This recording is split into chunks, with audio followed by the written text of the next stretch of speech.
On this day in history, Grand Ole Opry moved into its new home in 1974. Can you believe it's been that long? From 1943 until then, the Opry broadcast happened at the Ryman Auditorium.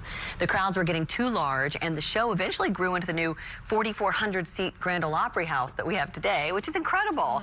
President Richard Nixon attended that first performance where he learned yo-yo tricks from Roy Acuff, the one and only, and then led the Opry audience in singing happy birthday to his wife, First Lady Pat Nixon.